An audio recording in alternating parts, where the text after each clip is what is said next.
check the GPS quality. All green lights, happy days. Okay.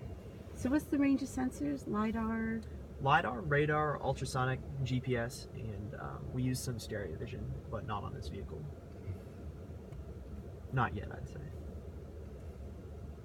My name is Max, and I'm now aware. My vehicle pre-check is okay. Ready for your go-ahead. Starting my mission. Launching route. Copy.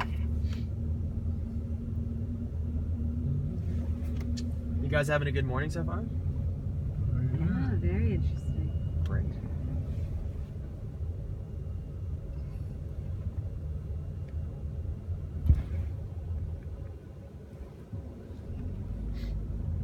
That's cool.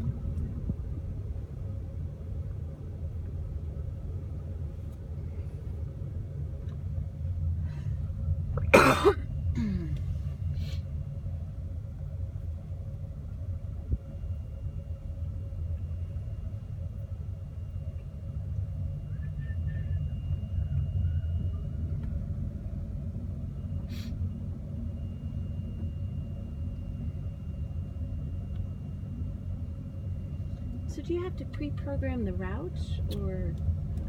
Yes, ma'am. So what we do is we give it a set of GPS waypoints. As Oh, look at this pedestrian. Oh. Crazy person. I kind of break things down into like macro and micro navigation. So macro navigation is like GPS, and you're following these, as you can see here, like waypoints across the course that you're trying to follow. And so it'll follow those to the best of its abilities. And then along that route, we have micro navigation, so like LiDAR and radar and ultrasound. And that lets us detect things that are obstacles or, you know, unforeseen circumstances and react to them. Like right now, did it detect the stop sign, or was it using maps to know that there was a stop sign? So there? a map was able to tell it that there was a stop sign there. Okay.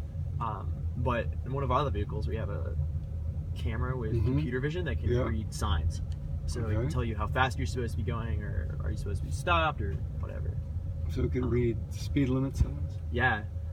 It's actually really interesting. Like, so we're out in Crozet, and having to drive along 250 or 64 out there. A lot of times, I just kind of have internalized what the speed limit is. And so I'm not like looking for it actively out there. And I'll be driving a test vehicle, and so you're extra, I guess, aware of your surroundings, and like, oh, I should be going the speed limit. And so sometimes I'll miss a sign, but the computer will tell me what it is, and so I know, oh, the speed limit's 55 or what have you. It's really, really powerful stuff. And is the software at the point where it's able to adjust to construction zones? Oh, that is the second time I've heard that question today. And there have been 3 rides.